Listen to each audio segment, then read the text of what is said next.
Hi, my name is Lila, and today we're going to be talking about why you should be taking cybersecurity. This course is Cybersecurity for Non-Majors. The course description is as follows.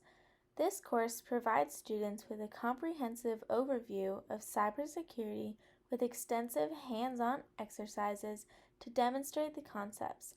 An academic foundation will provide the students with vocabulary and context to understand the internet, basic computer concepts, and the relationship between data application systems and hosts.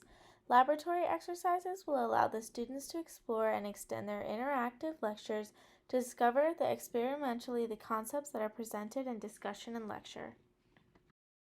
This class is so much more than just its description. You will learn real-life skills that will help you protect from cybercrime for the rest of your life. This class will make you think critically about criminals and how different they can be from each other. The thing I have enjoyed most about this course is the subject matter has been interesting and relevant to today's technology-filled world.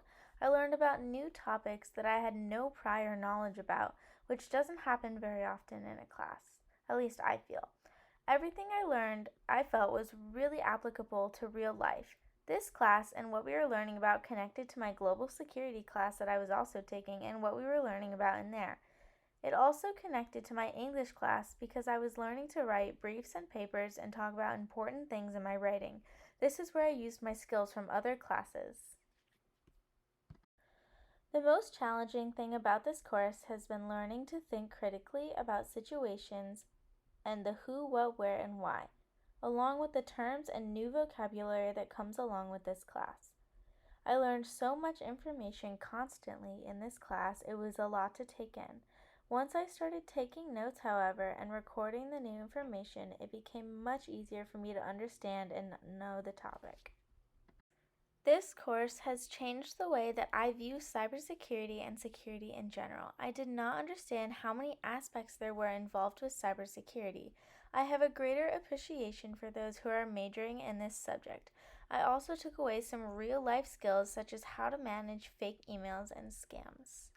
Before I took this course, I knew absolutely nothing specific about cybersecurity. I now understand that now not all of it is even technology. It has so many layers and different aspects that makes it such a complicated and interesting topic. So let's dive deeper.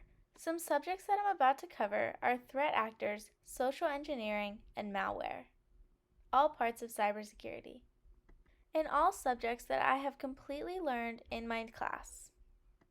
The first topic that I'm going to be covering is a threat actor. A threat actor or a malicious actor is a person or entity responsible for an event or incident that impacts or has the potential to impact the safety or security of another entity.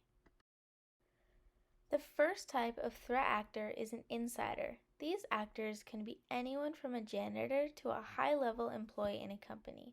Any employee can become a threat actor. For example, an employee can be disgruntled and want to hurt the company or work on a personal agenda. An ignorant or oblivious employee can also become a threat agent on accident without them knowing. This is called an unintentional threat actor. The next threat actor is a competitor. This can be a competing company or one that is falling behind. This is referred to as corporate espionage.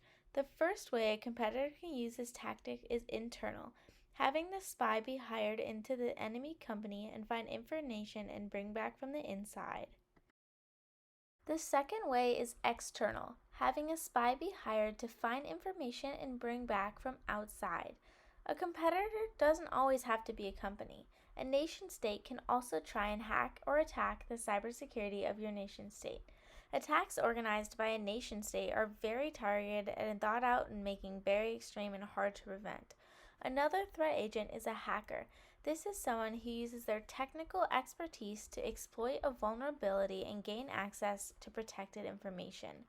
The main reason for a hacker to attack is for attention and bragging rights. There are, of course, more malicious reasons for the hackers to attack, such as stealing information and/or resources. If a hacker is motivated by a political agenda, they are known as a hacktivist.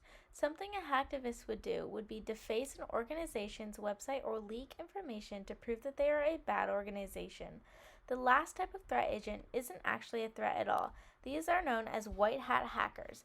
They are actually hired by the company to hack them and find potential threats or vulnerabilities in their own systems. This is a preventative measure. The next topic I'm going to cover is malware. Malware is the collective name for a number of malicious software variants, including viruses, ransomware, and spyware. Shorthand for malicious software, malware typically consists of code developed by cyber attackers designed to cause extensive damage to data and systems or to gain unauthorized access to a network. So, in short, malware is any software intentionally designed to cause damage to a computer, server, client, or computer network. The attacks are carried out through a vulnerability in the system network, such as an unprotected port or badly protected network. A wide variety of malware types exist. The first type of malware that I'm going to talk about is ransomware. Ransomware is a virus that is downloaded onto a computer and requires that a user pay a certain amount of money for it to be removed. Like actual ransom, this can be untrustworthy to actually pay and does not always mean it will be removed. This can be a lot or a little money. Scareware is another type of malware. This virus is designed to scare the user into clicking or buying a program in order to get rid of it. It can show up as an alert saying you have a virus or that your computer has been hacked. The best way to ensure that malware stays off your computer is by not falling for any phishing emails or any other attempts. Think twice about clicking on each link. Running software scans and using a reliable program can also help prevent these attacks. The last topic I'm going to talk about is social engineering. This is the use of deception to manipulate individuals into divulging confidential or personal information that may be used for fraudulent purposes.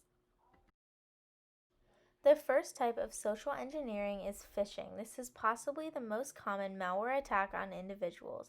This is when the attacker sends something like an email or a text that is designed to trick the user into letting the hacker have access to their network. This can be a free giveaway link or an email from your bank saying you need to check some on the activity and follow the link. Checking on the link allows for the hacker to see your information. Another type of social engineering is tailgating. This one is done physically. When an employee uses a keycard or a password to get into a building or pass a gate, someone following them can use their access to sneak in behind them and gain access. Overall, this was a very informative and interesting class, and you should definitely add it to your course load.